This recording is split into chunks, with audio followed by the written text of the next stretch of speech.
ملک India جو ہمیشہ کلیم کرتا ہے، کیونکہ یہاں پہ بلوچستان کو ڈسکس کیا جاتا ہے.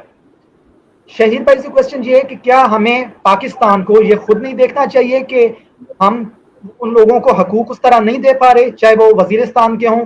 کیوں پی ٹی ایم جیسی تنظیمیں اٹھتی ہیں، کیوں بی ایل اے جیسی تنظیمیں اٹھتی ہیں، پھر ہمیں ان کو لیبل لگ جاتا ہے کہ جی یہ فورن فنڈنگ پہ چل رہی ہیں؟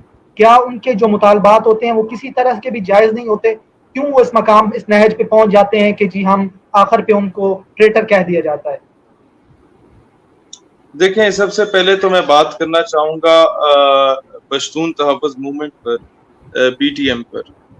دیکھیں، اس طرح کی موومنٹس ہر ملک میں ہوتی ہیں، ہر صوبے میں ہوتی ہیں، میں سمجھتا ہوں ہر ضلع میں ہوتی ہیں. پشتون تحفظ موومنٹ کے جتنے بھی فالوورز ہیں ان میں سے کوئی میں سمجھتا ہوں مور دین 90% ایکسپٹ گل علی اسماعیل ٹائپ کے جو میری میٹیریل ہیں، اس کے علاوہ یہ سارے لوگ مجھے بڑی قدر کی نگاہ سے دیکھتے ہیں اور اکثر مجھے ملتے بھی ہیں، اور ہم ایک دوسرے سے مل بیٹھ کے ساری چیزیں ڈسکس کرتے ہیں. اور ان کے کئی ایسے مطالبات ہیں جو کہ میں سمجھتا ہوں میرے بھی مطالبات ہیں، بلکہ میجورٹی آف دا مطالبات وہی ہیں جو کہ میرے ذاتی ہیں گورنمنٹ آف پاکستان سے.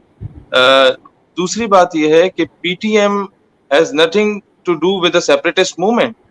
پی ٹی ایم ایک پولیٹیکل موومنٹ ہے، ایک پولیٹیکل سٹرگل ہے، اور کہیں بھی انہوں نے یہ بات نہیں کی کہ پاکستان کو توڑ دو، یا نہ منظور پشتین نے یہ بات کی، نہ علی وزیر صاحب نے یہ بات کی، وہ ایم این اے ہیں، پاکستان کے ایم این اے ہیں.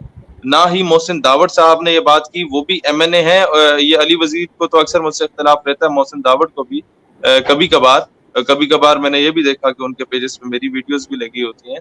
لیکن یہ لوگ ایم این اے ہیں، یہ لوگ پاکستان کے کانسٹیٹیوشن کو مانتے ہیں تو ایم این اے ہیں. یہ لوگ پاکستان کے کانسٹیٹیوشن کو مانتے ہیں تو انہوں نے الیکشن لڑے. اور پاکستان کی عوام، ہمارے پشتون ڈیفینیٹلی ان لوگوں سے پیار کرتے ہیں تو یہ ایم این اے بنے. اور پاکستان کی ruling party P T I نے جب اسے پتا چلا کہ منظور پشتین کے لوگ الیکشن لڑ رہے ہیں تو ان کے صرف 2 کینڈیڈیٹ کھڑے ہوئے پی ٹی ایم کے آزاد حیثیت میں، اور ان دونوں حلقوں سے پی ٹی آئی نے اپنا کوئی نمائندہ کھڑا نہیں کیا تاکہ ان لوگوں کی ایک مؤثر آواز پارلیمان کے ذریعے عوام تک پہنچے اور اس چیز کو اوورکم کیا جا سکے. بعد میں کچھ مسائل آئے، اونچ نیچ ہوئی، اور وہ پولیٹیکل ورکرز جو ہوتے ہیں، چاہے وہ پیپلز پارٹی کے ہوں، یہاں پر نون کے ہوں، پی ٹی آئی کے ہوں، ماضی میں آپ دیکھتے ہیں کہ ہر پولیٹیکل پارٹی کے MNAs, MPAs arrest بھی ہوتے رہے، رہا بھی ہوتے رہے، پولیٹیکل سٹرگل چلتی رہتی ہے. تو پی ٹی ایم کو میں یہی چاہوں گا کہ ہندوستان کے جو لوگ ہیں وہ اسے یہ بڑھاوا دے کے نہ کہیں کہ کوئی سیپریٹسٹ موومنٹ ہے. پی ٹی ایم کے لوگ وہ ہیں جن کے خاندان شہید ہوئے پاکستان کے لیے، کوئی سیاچین میں شہید ہوا، کوئی ایل او سی پہ شہید ہوا. اور پی ٹی ایم کے لوگ وہ ہیں جن کے بچے اے پی ایس پشاور میں شہید ہوئے، اور سب کو پتا ہے کہ وہ جو دہشت گرد آئے تھے ان کو کہاں سے لایا گیا تھا اور کیا صورتحال ہے. میں نہیں چاہتا کہ ماحول خراب ہو. پی ٹی ایم کے لوگ وہ لوگ ہیں جو کہ واقعی پاکستان سے محبت کرتے ہیں. وہ صرف یہ چاہتے ہیں کہ جو دیکھیں، ہر بندے کے پولیٹیکل ڈیمانڈز ہوتی ہیں. میری پولیٹیکل ڈیمانڈز ہیں، جتنا میں اپنی گورنمنٹ کے خلاف ہوں اتنا شاید کوئی بھی نہ ہو، آپ بہتر جانتے ہیں. یہ پلیٹ فارم نہیں ہے کہ میں اس طرح کی بات کروں. لیکن جہاں تک BLA, BRA, BSO and یہ بی ایل ایف کی بات ہے، I've been to بلوچستان، یہ میں نے پہلے بھی بتایا. میں اول تو یہ کہنا چاہوں گا، جہاں تک بلوچستان کے ریسورسز کی بات ہے، بلوچستان کے بات ہے کہ کیا وہاں ڈیولپمنٹ اتنی ہو رہی ہے جتنی پنجاب میں ہے یا نہیں، یا ایک جو ہم پہ الزام لگایا جاتا ہے عموماً بھارت کی جانب سے کہ پاکستان جو ہے وہ تو صرف پنجابیوں کا ہے. مجھے کوئی بتا دیجئے، اتنے پنجابی پاکستان میں 22 کروڑ میں سے 11 کروڑ 12 کروڑ ہیں، اور بلوچستان کی جو آبادی ہے وہ 1.5 کروڑ ہے پورے بلوچستان کی، یا ہارڈلی بہت ہو گیا 2.25 کروڑ. اب معاملہ یہ ہوتا ہے کہ پاکستان میں میر ظفر اللہ خان جمالی ہمارے وزیر اعظم کہاں سے تھے؟ بلوچستان سے تھے. پاکستان میں آپ کے میر ہزار خان کھوسو صاحب کہاں سے تھے؟ وہ بھی غالباً سندھ یا بلوچستان سے تھے. پاکستان میں زرداری صاحب سندھ سے تھے، بے نظیر بھٹو سندھ سے تھیں، ذوالفقار علی بھٹو سندھ سے تھے، Nawaz Sharif basically he was from a Kashmiri origin, یہ آزاد کشمیر سے ان کا تعلق تھا.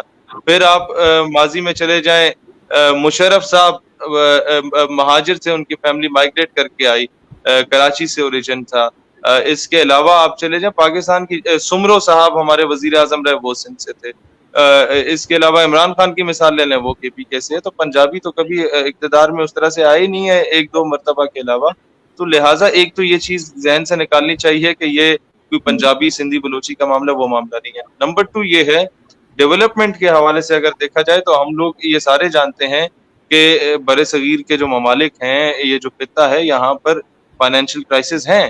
ہم لوگوں کے پاس اتنا وہ فائنینشلی اسٹرانگ نہیں ہے کہ ہم ہر ایون جس گاؤں سے میرا تعلق ہے یہاں سے گیس کے جو ہے وہ ذخائر دریافت ہوئے اور ہم لوگ ابھی تک محروم ہیں اس سے. اٹ ول ٹیک ٹائم کہ جب یہاں پر وہ سارے ایکسیپٹ کیا جائے گا. میں پنجاب کی بات کر رہا ہوں اور یہاں پر گیس آ جائے گی وقت آنے پر.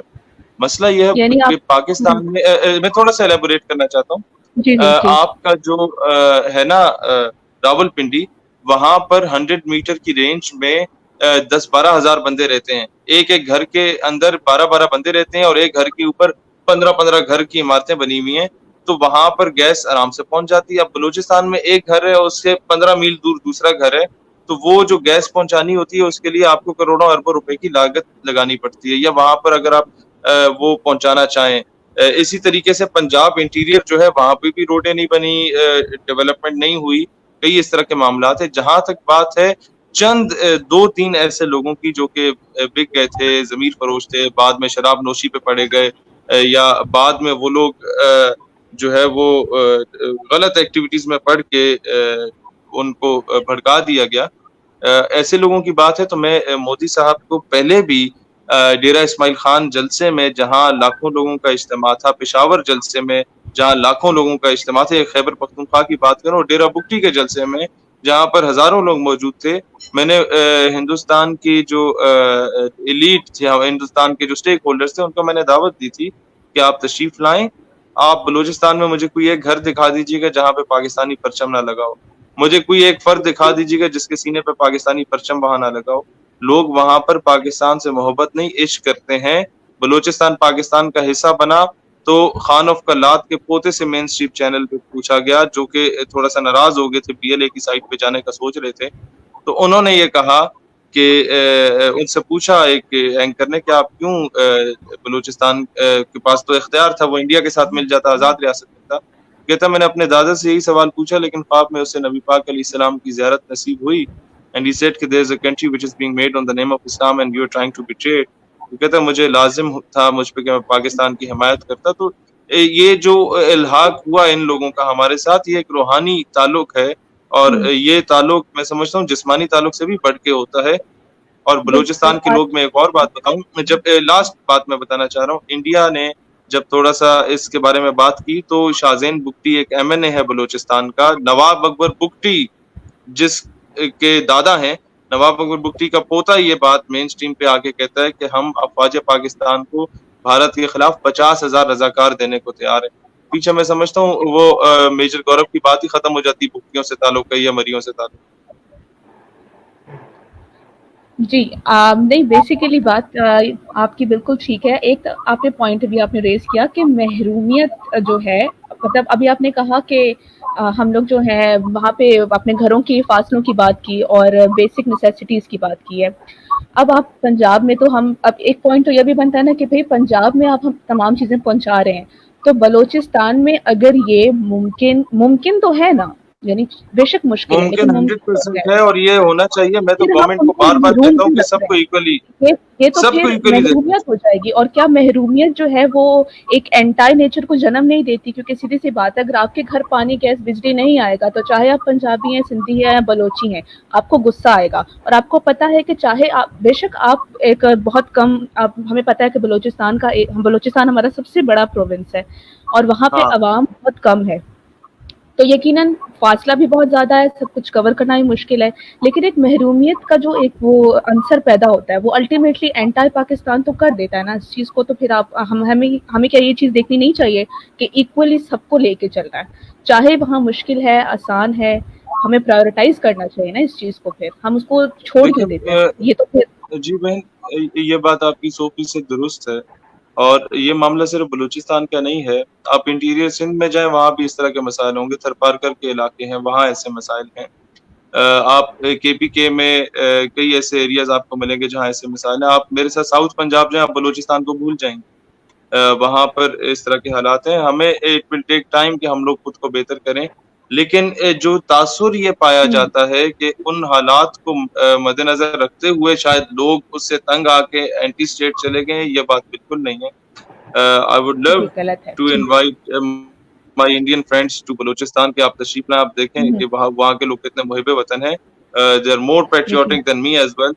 میں سری نگر کے بعد اگر کہیں 14 اگست سب سے زیادہ منائی جاتی ہے تو وہ کوئٹہ، ڈیرہ بوپی، پشین اور ان کے علاقوں میں منائی جاتی ہے، ان تمام بلوچ علاقوں میں. اور آئی اسٹل ریمبر کہ جتنا جشن 2016، 17 اور 15 میں بلوچستان میں ہی 14 اگست منانے گیا، جو جشن وہاں منایا گیا، ساری رات کو پاکستان کا مطلب کیا، لا الہ الا اللہ کے نعرے لگائے گئے.